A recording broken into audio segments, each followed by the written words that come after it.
जय हिंद। पॉलिटी में हम लोगों ने क्या किया था, हम लोगों ने समानता स्वतंत्रता का अधिकार तक हम लोगों ने पढ़ लिया था। स्वतंत्रता का अधिकार कहाँ तक का? आर्टिकल 22 तक। ठीक है, आज हम लोग क्या पढ़ेंगे? शोषण के विरुद्ध अधिकार।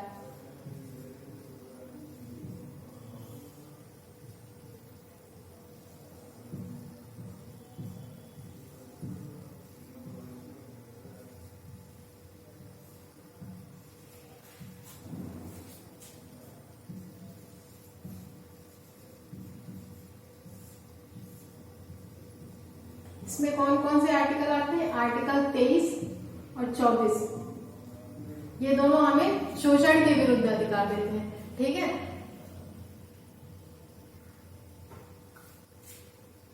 प्रोटेक्शन अगेंस्ट एक्सप्लॉयटेशन, आर्टिकल 23 और 24। आर्टिकल 23 में क्या कहा गया है? आर्टिकल 23 में कहा गया है कि ह्यूमन ट्रैफिकिंग मतलब मानव व्यापार,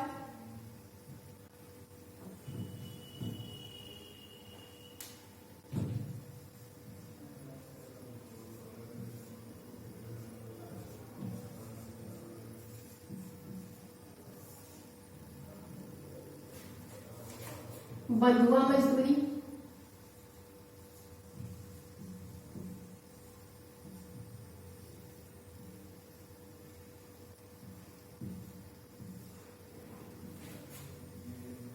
और बेगारी।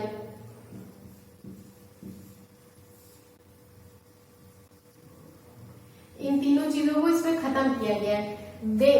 मानव व्यापार को खत्म किया गया। बंधुआ मजदूरी, मानव व्यापार तो आप लोग बहुत अच्छे से समझते होंगे कि इंसानों का जो व्यापार होता था उसको उस पर प्रतिबंध लगा दिया गया। बंधुआ मजदूरी में क्या होता था कि जैसे कोई किसी फैमिली में, जैसे मान लीजिए किसी ने किसी साहूकार से या किसी बड़े ठाकुर वगैरह, आप लोगों ने देखा होगा मूवीज वगैरह में कि ठाकुर से पता चले किसी ने लोन ले लिया या किसी ने उनसे कुछ कर्जा ले लिया, तो वो उसको भर ही नहीं पाते थे। वो मजदूरी करते थे, उनके बच्चे मजदूरी करते थे, उनके बच्चे मजदूरी करते थे उनका कर्जा चुकाने के लिए। तो वो क्या होता था? वो बंधुआ मजदूरी होती थी। मतलब आपको वहां बांध दिया जाता था उस काम से कि ये काम जो है वो आप ही को करना है। तो वो क्या होती थी? वो बंधुआ मजदूरी होती थी। तो अब आपसे क्या कोई बंधुआ मजदूरी करा सकता है? कोई भी बंधुआ मजदूरी नहीं करा सकता।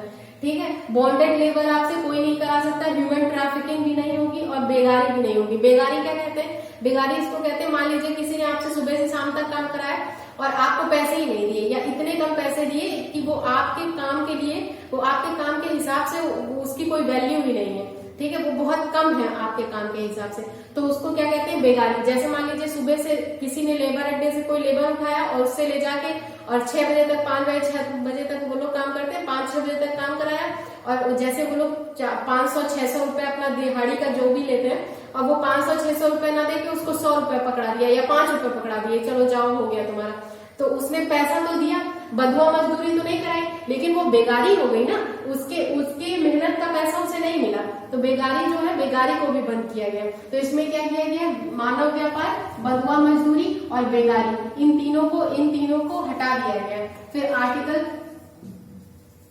24 में क्या कहा गया? आर्टिकल 24 में कहा गया है कि 6 से 14 वर्ष के बच्चे, उनसे कोई काम नहीं कराया जाएगा। कैसा काम नहीं कराया जाएगा? किसी फैक्ट्री में काम नहीं कराया जाएगा,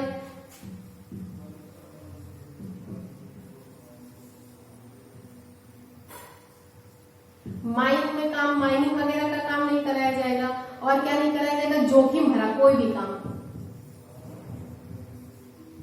उनमें 6 से 14 वर्ष के बच्चे जो हैं, मतलब 14 वर्ष से कम के जो बच्चे हैं उनको नहीं लगाया जाएगा। क्यों नहीं लगाया जाएगा? क्योंकि इन सब में खतरा रहता है। ठीक है, तो इन सब में नहीं लगाया जाएगा। कुछ कुछ जगहों पे लगाया जा सकता है। अब जैसे मान लीजिए किसी के घर की ऐसी कंडीशन बन जाती है कि वहां पे कोई और है ही नहीं कमाने वाला, वही बच्चा है या उसकी माँ है, बच्चा है, या माँ की कुछ तबीयत खराब है या माँ किसी वजह से काम नहीं कर सकती और उसके फादर है नहीं, ठीक है, तो वो बच्चा ही है। तो कुछ कुछ दुकानों पे आप देखते होंगे कि छोटे बच्चे भी काम करते हैं, तो उन जगहों पे कर सकते हैं, बशर्ते वो उसके साथ अपनी पढ़ाई भी करें। लेकिन अगर वो भी, उनकी उम्र भी 12 साल से कम नहीं होनी चाहिए। और बाकी 6 से 14 साल के बच्चों को किसी भी जोखिम भरे काम में हम नहीं नहीं लगा सकते, ठीक है। लगाना है तो 14 साल से ऊपर के बच्चे होने चाहिए, ठीक है। ये कितना, ये कहाँ हमें क्या देता है, 23 से लेकर 24 तक शोषण के विरुद्ध अधिकार, प्रोटेक्शन अगेंस्ट एक्सप्लॉयटेशन, ठीक है। उसमें क्या आर्टिकल 23 क्या कहता है कि मानव का व्यापार नहीं होगा, इसी में देह व्यापार भी आता है, ठीक है। और बंधुआ मजदूरी और बेगारी कोई नहीं करा सकता आपसे। आर्टिकल 24 क्या कहता है, 6 से 14 वर्ष के जो बच्चे हैं उनको किसी भी जोखिम भरे काम में, फैक्ट्री में, माइनिंग वगैरह में नहीं लगाया जाएगा, क्योंकि उनको खुद की जान का खतरा रहता है। ये बहुत जोखिम भरे काम होते हैं। जैसे मान लीजिए किसी को पटाखा फैक्ट्री में लगा दिया, छोटा बच्चा, उसे इतनी समझ तो है नहीं, और पटाखे वगैरह बनाते समय कभी बारूद हो जाता है, कभी विस्फोट हो जाता है, तो कहीं विस्फोट हो गया तो जान का खतरा है। तो छोटे बच्चों को जोखिम भरे किसी भी काम में नहीं लगाया जाएगा, ठीक है। और अब हम लोग क्या पढ़ लेते हैं, अब हम लोग धार्मिक अधिकार पढ़ लेते हैं।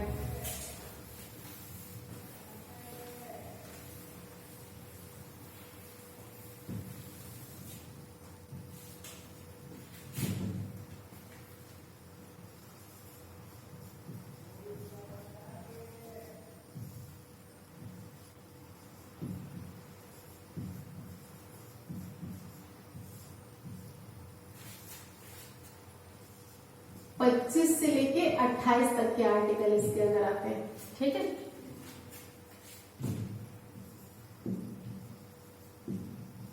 आर्टिकल 25 क्या कहता है, आर्टिकल 25 आपको अंतःकरण की स्वतंत्रता देता है।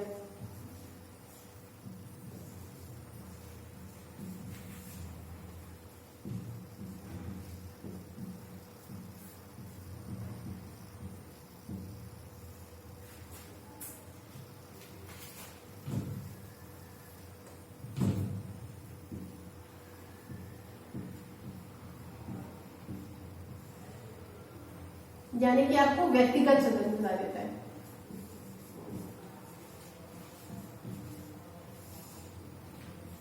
इसमें क्या आपका मन, अगर मान लीजिए आप हिंदू हैं और आपको अच्छा लगता है, मुस्लिम धर्म में बहुत सारी चीजें अच्छी लगती हैं, तो आप उसको अंतःकरण की आपको स्वतंत्रता देता है। आप व्यक्तिगत रूप से वो चीजें मान सकते हैं, इसके लिए आपको अपना धर्म परिवर्तन करने की जरूरत नहीं है, आप वो चीजें मानिए। वैसे भी जो गवर्नमेंट है वो बोलती है कि धर्म परिवर्तन नहीं होना चाहिए, कि धर्म परिवर्तन जो होता है वो बहुत सारे दंगे वगैरह धर्म परिवर्तन की वजह से हो जाते हैं, कि हमारे धर्म के लोग का क्यों परिवर्तन करा दिया, और ऐसी चीजें हो जाती हैं। तो धर्म परिवर्तन करने की कोई जरूरत नहीं है। अगर आपको किसी भी धर्म की कोई चीजें अच्छी लग रही हैं तो हो सकती है, और ऑब्वियस सी बातें अच्छी लग सकती हैं, तो आप उन चीजों को मान सकते हैं। आपको व्यक्तिगत स्वतंत्रता है, अंतःकरण की स्वतंत्रता है, आप उसको मानिए। आप अपने घर में आराम से पूजा पाठ करिए, आपका जो मन है करिए, आपको कोई भी कुछ भी कहने नहीं आएगा। ये आपका क्या है, ये आपका धार्मिक अधिकार है। लेकिन आप समझिए कि आप सुबह 6 बजे उठ के मोहल्ले में पूरा लाउड स्पीकर बजा के भजन बजा दें या कुछ भी बजा दें ऐसा, और फिर उसके बाद में बाहर किसी के इतना तेज से घंटी बजाएं, किसी और की नींद खराब हो, या शंख बजाएं, या जो कुछ भी करें ऐसा जिससे अगले को डिस्टर्ब हो, तो ये अधिकार आपको ये नहीं देता है, ठीक है। आर्टिकल 25 आपको व्यक्तिगत स्वतंत्रता देता है, अंतःकरण की स्वतंत्रता। अंदर से आपको किसी भी धर्म को मानना है तो आप मान सकते हैं। आपका मन, आप हिंदू धर्म को मानिए, आपका मन आप मुस्लिम धर्म को मानिए, सिख धर्म को मानिए, ईसाई धर्म को मानिए, जिस भी धर्म को आपको मानना है उसकी अंतःकरण की आपको स्वतंत्रता इसमें दी जाती है। इसी में आपका जैसे लोग जैसे पूछता है कि सिखों को पगड़ी धारण करने की जो स्वतंत्रता है वो किस आर्टिकल के तहत आती है, तो वो कहाँ आती है, अंतःकरण की स्वतंत्रता, ठीक है। इसी में उनको 5 कृपाण जो होते हैं, तलवार रखने की स्वतंत्रता और ये सारी चीजें होती हैं, तो ये सारी स्वतंत्रताएं जो है वो अंतःकरण की स्वतंत्रता के तहत आती है। इसी के तहत ये उनका फंडामेंटल राइट है, ठीक है। फिर अब हम लोग पढ़ लेते हैं आर्टिकल 26। ये क्या देता है, ये हमें सामूहिक स्वतंत्रता देता है।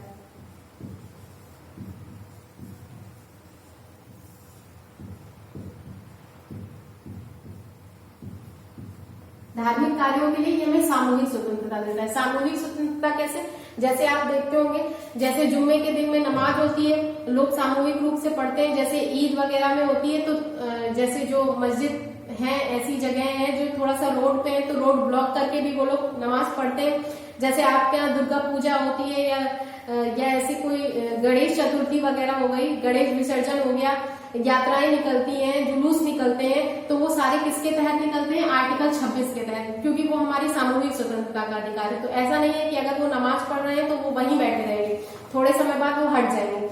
आप जैसे पंडाल लगाए, कहीं जागरण वगैरह हो रहा है, तो ऐसा नहीं है कि अब वो वहीं रहेंगे, तो वो 1 दिन का 2 दिन का अपना प्रोग्राम होता है, उसके बाद ये लोग हट जाते हैं। तो ये जो है ये आपकी सामूहिक स्वतंत्रता का अधिकार है, ठीक है, कि जागरण करना और ये सब करना का कौन सा अधिकार है? ये आपका सामूहिक स्वतंत्रता का अधिकार है। फिर उसके बाद हम लोग पढ़ लेते हैं आर्टिकल 17। ये क्या है? धर्म के खर्चे के लिए अगर आपने कोई भी पैसा जमा किया है तो उसमें कोई भी टैक्स नहीं लगेगा।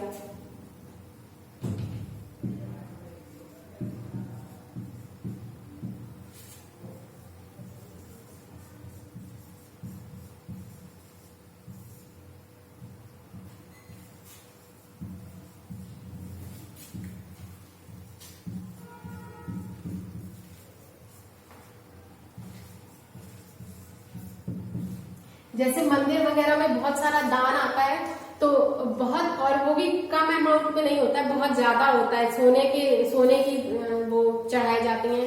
जैसे साईं मंदिर में ही देख लीजिए, जो शिरडी में है, वहां पे सोने की लोग चढ़ाते हैं, छत्र चढ़ाते हैं, ये सब चीजें चढ़ाते हैं। बहुत सारे मंदिर है, वैष्णो देवी मंदिर देख लीजिए, और भी कोई मंदिर देख लीजिए, बहुत सारे लोग होते हैं वो चढ़ावा सोने का भी चढ़ाते हैं, चांदी का भी चढ़ाते हैं, नगद पैसे भी देते हैं, बहुत सारी चीजें देते हैं। तो वो उन सारी चीजों पे टैक्स नहीं लगता है। अब जैसे मान लीजिए आप टैक्स पेयर हैं, आप जो आपकी सैलरी है वो टैक्स के अंडर में आती है, आप 5 लाख से ज्यादा हर साल कमाते हैं, तो आप टैक्स पेयर हैं। तो अगर आप क्या करते हैं, आप कोई ऐसा धार्मिक दान कर देते हैं और उसे दिखाते हैं कि हमने ये धार्मिक काम किया, तो आपको भी टैक्स में छूट मिलती है, ठीक है। तो इसका लोग फायदा भी उठा लेते हैं। जैसे मान लीजिए करोड़ों करोड़ का है, तो उन्होंने दिखा दिया कि हमने जो है धार्मिक कार्य में उसे खर्चा किया है, धार्मिक कार्य में उसको दिया है, डोनेशन दे दिया, डोनेशन देके दिखा देते हैं और सेट कर लेते हैं, मंदिर समिति या जो कुछ भी हो वहां से सेट कर लेते हैं कि इतने % आप रख लीजिए, इतने % हम रख लें। सरकार लेगी तो ज्यादा लेगी, और वो उतने % पे वो भी खुश, इतने % पे ये भी खुश, तो इन्हें आके वापस इनका पैसा मिल जाता है और उन्हें वहां दिखा दिया जाता है कि ये चीज क्या हो गई, डोनेट हो गई, डोनेशन में चली गई, मंदिर में चंदा दे दी गई, या मस्जिद में चंदा दे दी गई, या गुरुद्वारे में चंदा दे दिया गया, कहीं भी चंदा दे दिया गया, ठीक है। तो ये चीजें होती है। इसमें क्या होता है, धार्मिक खर्च, जो भी धार्मिक खर्च होते हैं हमारे, उनपे कुछ भी टैक्स नहीं लगता है। कुछ भी पैसा जो आपने धार्मिक खर्च किया है या धार्मिक खर्च के लिए रखा है, या वो मंदिर में चढ़ावा है या ऐसा कुछ है, उस पर कोई भी आपको उसमें टैक्स नहीं लगता है, ठीक है। और आर्टिकल 28 क्या कहता है?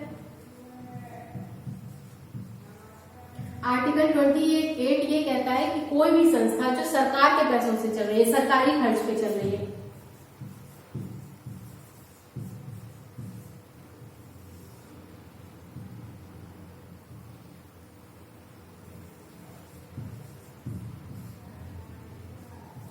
उसमें किसी भी धर्म की शिक्षा नहीं दी जाएगी।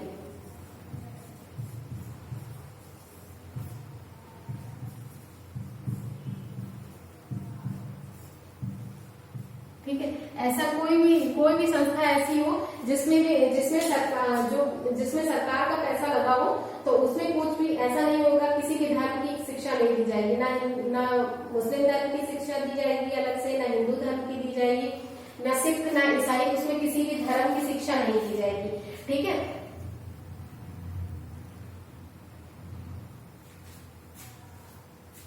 सरकारी कोई भी चीज जिसमें सरकार का पैसा लगा हो, उसमें किसी भी धर्म विशेष के बारे में शिक्षा नहीं दी जाएगी।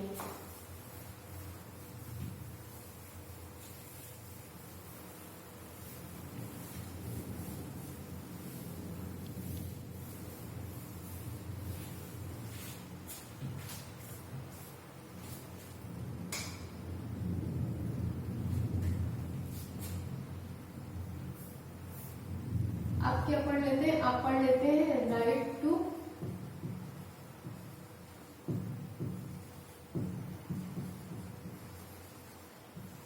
Education and culture. इसमें 2 आर्टिकल आते हैं।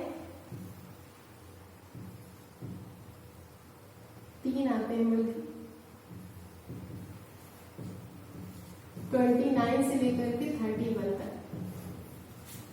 ठीक है, आर्टिकल 29 क्या कहता है?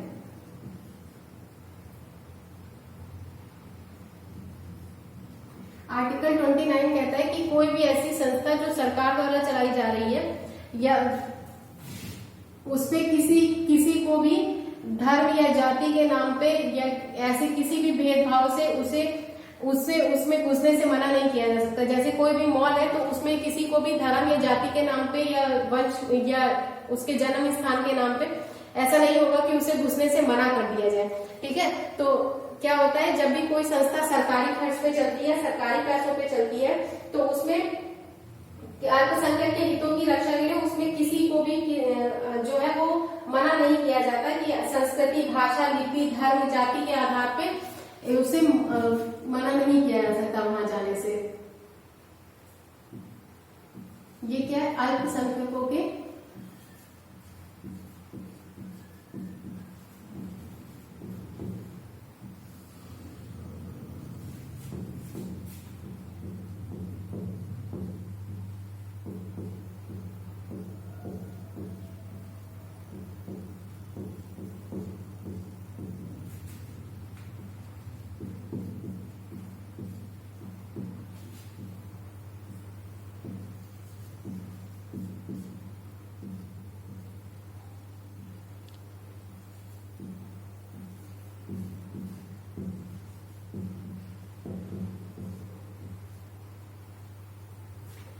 इन सब के हिसाब से किसी को भी मना नहीं किया जा सकता। मान लीजिए जैसे कोई मॉल है या जैसे कोई इंस्टीट्यूशन है तो वहां पे किसी को मना नहीं किया जाएगा वहां से।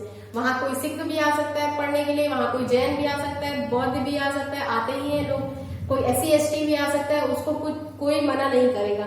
और आर्टिकल 30 क्या कहता है कि अगर आपका मन, मान लीजिए आप जो है वो कंफर्टेबल नहीं महसूस कर रहे हैं तो आपका मन, तो आप अपने भी शैक्षणिक संस्थान खोल सकते हैं।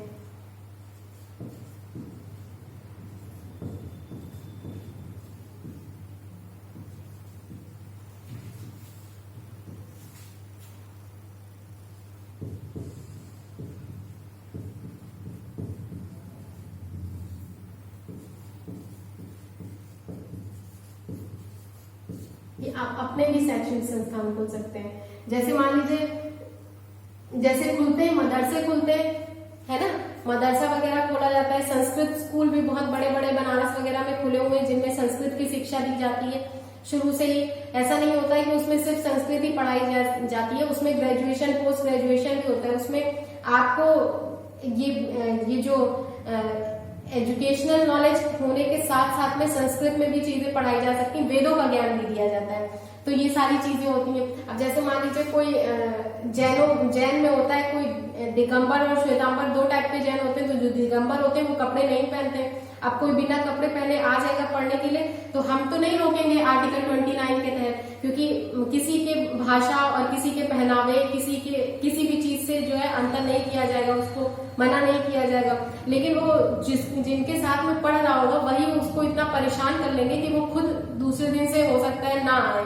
तो वो लोग क्या कर सकते हैं, वो लोग अपना जो है शैक्षणिक संस्थान खोल सकते हैं। ठीक है, ये ट्रस्ट, जैसे आप लोग देखते होंगे कई ट्रस्ट चलते हैं, उन्हीं के स्कूल भी चलते हैं।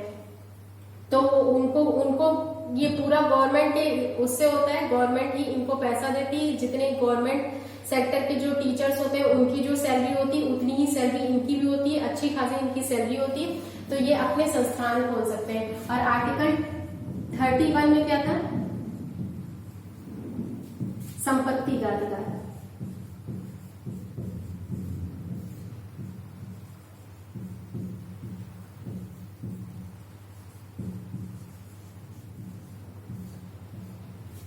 ठीक है, इसको भी 44वां संविधान संशोधन 1978 के से संशोधन करके इसको भी हटा दिया गया। ये संशोधन कब हुआ बताया था हमने, मोरारजी देसाई के टाइम पे हुआ। तो ये मेन वो था जिसकी जो मेन संपत्ति का अधिकार यही था। यहाँ पे किस संपत्ति की बात हो रही थी, पैतृक संपत्ति की। आर्टिकल 19 के F में हम लोगों ने जो पढ़ी थी वो हमारी अर्जित संपत्ति थी, जो हमने खरीदी है वो संपत्ति थी। लेकिन आर्टिकल 31 में क्या था, पैतृक संपत्ति थी। उसमें क्या होता था, जैसे मैंने आपको पूरा एक्सप्लेन किया था कि जैसे ट्रैक बिछाया जा रहा है और कोई किसी की जमीन बीच में है, वो बेचना नहीं चाह रहा है, वो जमीन छोटी सी है लेकिन वो बेचना नहीं चाह रहा है, तो ट्रैक घूम घूम के तो निकलेगा नहीं। तो क्या होता था, इस वजह से बहुत ज्यादा जो दिक्कत सरकार को हो जाती थी कोई भी प्रोजेक्ट पूरा करने में। फिर वो पता चलता था कि फंडामेंटल राइट है हमारा, तो हम चले गए हाई कोर्ट या सुप्रीम कोर्ट। फिर फैसला वही होता था कि आप इनकी संपत्ति नहीं छीन सकते क्योंकि भैया इनका फंडामेंटल राइट है। तो मोरारजी देसाई के टाइम में क्या हुआ, 44th कॉन्स्टिट्यूशन अमेंडमेंट से इसको हटा के, यहाँ से हटा के फंडामेंटल राइट से हटा के लीगल राइट कर दिया गया। लीगल राइट में भी कहाँ पे 300A में इसको डाल दिया गया। अब ये आपका लीगल राइट है, आपसे जनता नहीं छीन सकती लेकिन सरकार छीन सकती है। और फंडामेंटल राइट आपसे कोई नहीं छीन सकता, न जनता छीन सकती है न सरकार छीन सकती है। वो कुछ समय के लिए निलंबित किए जा सकते हैं, वो भी राष्ट्रपति निलंबित करेंगे। ठीक है, तो ये सारी चीजें हो गई। हम लोगों ने इतना आर्टिकल 31 तक पढ़ लिया।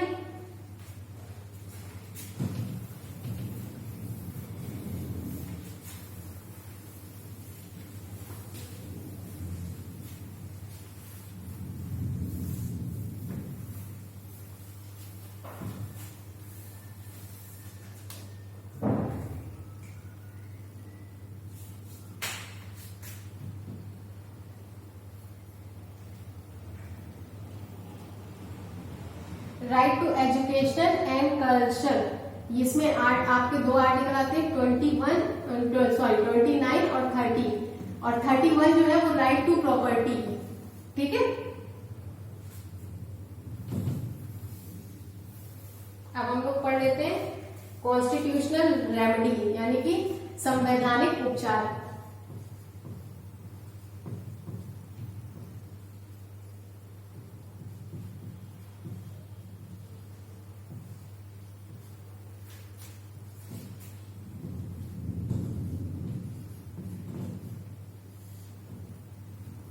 इसमें सिर्फ एक आर्टिकल आता है, आर्टिकल 32। ठीक है, BR अम्बेडकर ने इसको संविधान की आत्मा कहा है।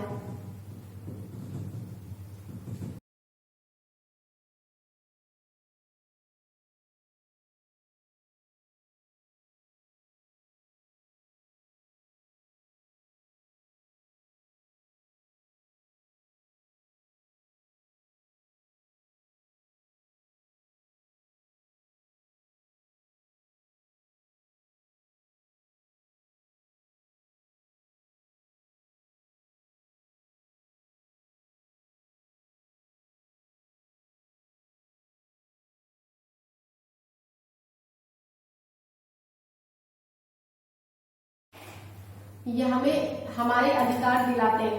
ये कैसे दिलाते हैं, आर्टिकल क्या बोलते हैं, ये जो हाई कोर्ट है ये आर्टिकल 226 के तहत और सुप्रीम कोर्ट आर्टिकल 32 के तहत। ठीक है, ये गारंटर है। हाई कोर्ट और सुप्रीम कोर्ट फंडामेंटल राइट यानी कि मौलिक अधिकार के संरक्षक हैं। ये हम लोगों को दिलाते हैं। अगर किसी को मौलिक अधिकार, मान लीजिए किसी के मौलिक अधिकारों का हनन हो रहा है, तो किसी भी मौलिक अधिकार का, जितने हम लोगों ने अभी पढ़े 12 से लेकर के ये 35 तक जो है वो मौलिक अधिकार है। तो इन किसी भी अधिकारों के बीच में कोई भी अधिकार आपका जो बाधित किया जा रहा है किसी के द्वारा, आपको नहीं मिल रहा है वो अधिकार, तो उसके लिए आप या तो हाई कोर्ट जा सकते हैं और या तो सुप्रीम कोर्ट जा सकते हैं। इसमें हाई कोर्ट में क्या होता है, हाई कोर्ट रिट जारी करता है और सुप्रीम कोर्ट भी रिट जारी करता है। ठीक है, ये सुप्रीम कोर्ट 5 तरह की रिट जारी करता है और हाई कोर्ट क्या करता है, हाई कोर्ट फंडामेंटल राइट के लिए तो रिट जारी करता ही है, लेकिन अगर आप वहां जाते हैं और वो फंडामेंटल राइट से अलग कोई मैटर है तो उसके लिए भी आपको वो रिट जारी करता है। ठीक है, फंडामेंटल राइट से मान लीजिए कोई फंडामेंटल राइट नहीं है, उससे अलग कोई मैटर है तो उसमें भी वो रिट जारी करता है। तो इसमें क्या इसमें ज्यादा प्रॉफिटेबल क्या है, हाई कोर्ट जाना। वैसे भी हाई कोर्ट जाना ज्यादा प्रॉफिटेबल है, क्योंकि अगर मान लीजिए हाई कोर्ट से आपको न्याय नहीं मिलता है तो आप सुप्रीम कोर्ट जा सकते हैं, लेकिन अगर आप सुप्रीम कोर्ट डायरेक्ट चले जाते हैं और आपको वहां से न्याय नहीं मिलता है तो फिर आप कहीं नहीं जा सकते, क्योंकि भारत में सबसे उच्च न्यायालय जो है कौन सा है, वो सुप्रीम कोर्ट है। सुप्रीम कोर्ट के ऊपर कोई नहीं है। अगर सुप्रीम कोर्ट ने बोल दिया ये नहीं होगा तो मतलब नहीं होगा, उसे कोई भी नहीं करा सकता। आप दोबारा हाई कोर्ट नहीं आ सकते, क्योंकि वो हाई कोर्ट उसके लिए सबऑर्डिनेट कोर्ट के जैसा है, ठीक है, उससे छोटी कोर्ट है। तो वो अपने छोटी कोर्ट अपने फैसले बड़ी कोर्ट पे नहीं थोप सकती, लेकिन बड़ी कोर्ट को छोटी कोर्ट को बड़ी कोर्ट के फैसले मानने होते हैं, ठीक है।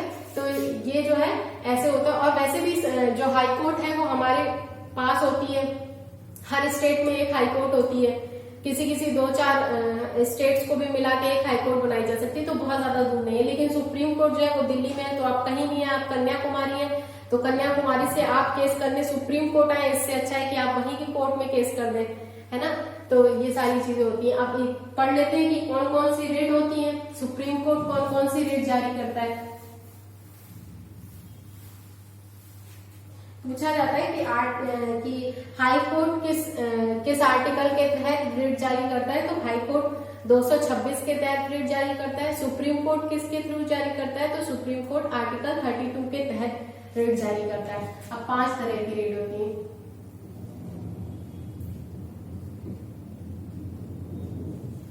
पहली होती है बंदी प्रत्यक्षीकरण।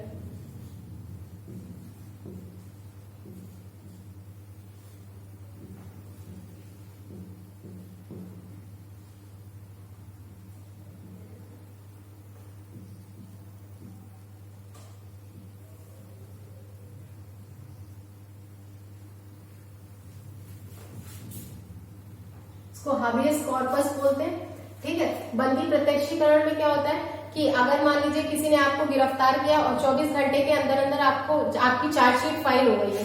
चार्जशीट फाइल होने के बाद भी 24 घंटे के अंदर अंदर आपको मजिस्ट्रेट के सामने पेश नहीं किया गया है, तो आप हाई कोर्ट जा सकते हैं, सुप्रीम कोर्ट जा सकते हैं, हाई कोर्ट जा सकते हैं कि हमें जो है पेश करना चाहिए 24 घंटे के अंदर अंदर। तो इन्होंने आप किसी के थ्रू भी ये करवा सकते हैं, तो उसमें क्या होगा, वो सुप्रीम कोर्ट रिट जारी करेगी बंदी प्रत्यक्षीकरण की।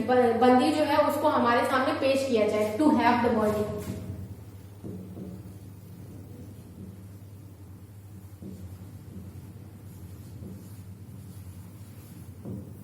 ठीक है, उसको 24 घंटे के अंदर अंदर क्या होगा, उसको मजिस्ट्रेट के सामने पेश करना होगा। नहीं पेश किया जाएगा तो बंदी प्रत्यक्षीकरण रिट जारी करी जाएगी और फिर पेश करना ही पड़ेगा। और इस पेश करने में 24 घंटे में आने जाने का टाइम जो है वो काउंट नहीं होता है।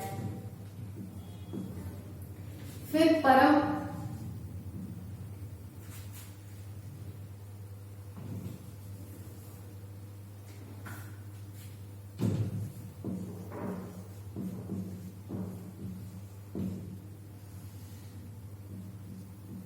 परमादेश।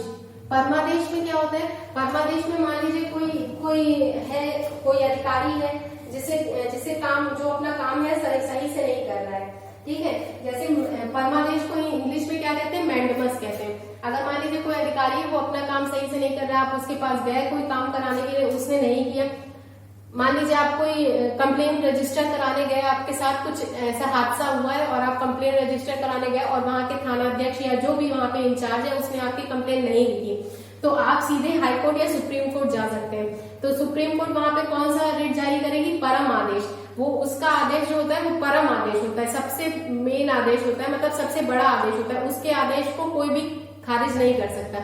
वो परम आदेश भेजेगी, उसमें आपको कंप्लेन रजिस्टर करानी पड़ेगी और आपको ये भी बताना पड़ेगा कि आपने उसकी कंप्लेन जो की वो क्यों नहीं रजिस्टर की, आपके खिलाफ एक्शन भी हो सकता है। तो वी कमांड,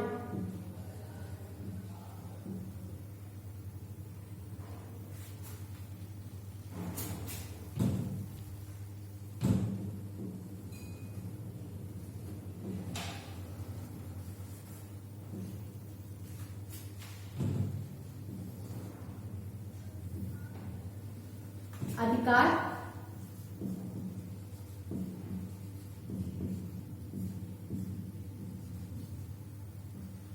प्रक्षा, क्यो वारंटो बोलते हैं इसको, ठीक है। इसमें क्या होता है, मान लीजिए कोई भी काम था जो आपके अधिकार क्षेत्र में नहीं था और आपने वो काम किया है, ठीक है। मान लीजिए कोई नियुक्ति होनी थी और वो नियुक्ति वो नियुक्ति राष्ट्रपति को करनी थी या ऐसा कोई था जो वहां का हायर अथॉरिटी थी जिसको वो नियुक्ति करनी थी, वो नहीं था, छुट्टी पे था या जो कुछ भी बात थी, उसके अलावा किसी और ने नियुक्ति कर दी, तो वो नियुक्ति जब उससे पूछा जाएगा कि आप क्या आपके अधिकार क्षेत्र में ये आता था, आपने क्यों नियुक्ति करी, तो वो आपके अधिकार क्षेत्र से बाहर था लेकिन आपने फिर भी वो चीज करी, तो वो क्या हो गया, वो आपसे अधिकार परीक्षा के थ्रू पूछा जाएगा क्या ये आपके नियंत्रण अधिकार क्षेत्र में आता था जो आपने ऐसा किया, तो वो क्या होता है, वो होता है अधिकार परीक्षा यानी कि क्यों वारंटो। ठीक है, तो अगर आपके अधिकार क्षेत्र में कोई चीज नहीं आता है, उसके खिलाफ आपकी कंप्लेंट कोई हाई कोर्ट या सुप्रीम कोर्ट चला जाता है, सुप्रीम कोर्ट ये रेट जारी करती है, तो सुप्रीम कोर्ट चला जाता है, तो सुप्रीम कोर्ट आपसे पूछेगी और आपके किए निर्णय को वो शून्य मान लेगी, मतलब आपने जो कुछ भी उस हिसाब से निर्णय लिया था या जो कुछ भी किया था जो वो आपके अधिकार क्षेत्र में नहीं आता था, तो वो शून्य मान लिया जाएगा और आपसे ये पूछा भी जाएगा कि आपने ऐसा क्यों किया, क्या ये आपके अधिकार क्षेत्र में आता था, और उसके हिसाब से आपको सस्पेंड भी किया जा सकता है, हटाया भी जा सकता है, आपके खिलाफ लीगल एक्शन भी लिया जा सकता है, जो कुछ भी होगा वो कोर्ट देखेगी अपना। ठीक है, फिर उसके बाद में क्या आता है, उत्प्रेषण।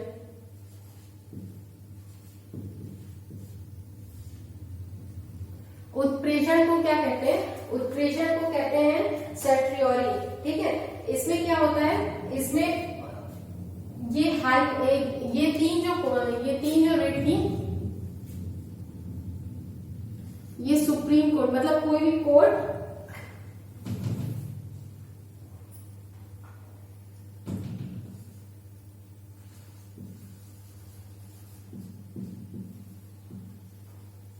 पब्लिक या किसी अथॉरिटी से बोलती थी करने के लिए। ठीक है, लेकिन एक उत्प्रेषण और प्रतिषेध,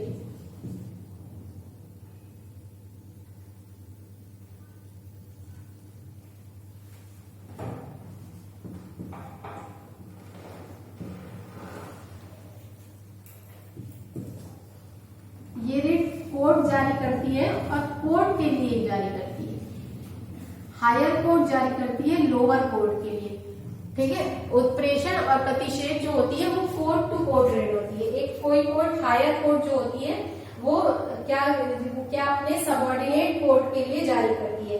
ठीक है, प्रतिषेध में क्या होता है, प्रतिषेध में ये होता है कि मान लीजिए कोई जुर्म हुआ, कुछ हो गया, किसी का खून हो गया मान लेते हैं।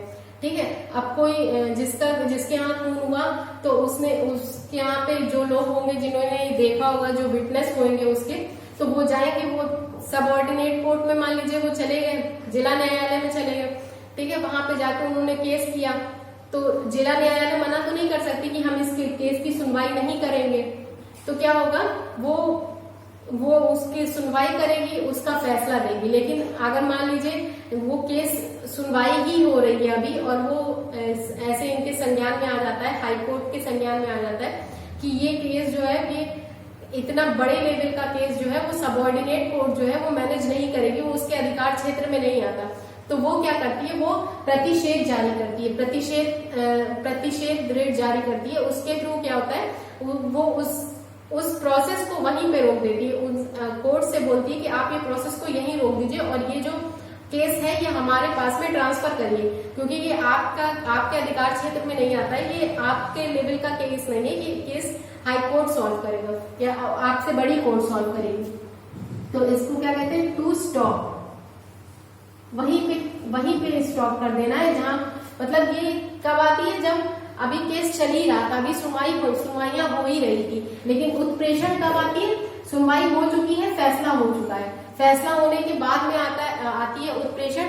अब मान लीजिए सुनवाई हो रही थी, अब कोर्ट किसी ने भी ध्यान नहीं दिया और कोर्ट को भी हायर कोर्ट को भी ये पता नहीं चला कि सबऑर्डिनेट कोर्ट में ऐसा कोई केस चल रहा है, तो क्या होगा, कोर्ट ने भी नहीं दिया, अब जो सबऑर्डिनेट कोर्ट थी उसने अपना फैसला सुना दिया कि इस केस में ऐसा होना चाहिए, ये चीज हो गई। फिर उसके बाद क्या हुआ, फैसला आने के बाद हायर कोर्ट को पता चला, तो हायर कोर्ट क्या करती है, उसको भी अपने पास मंगा लेती है।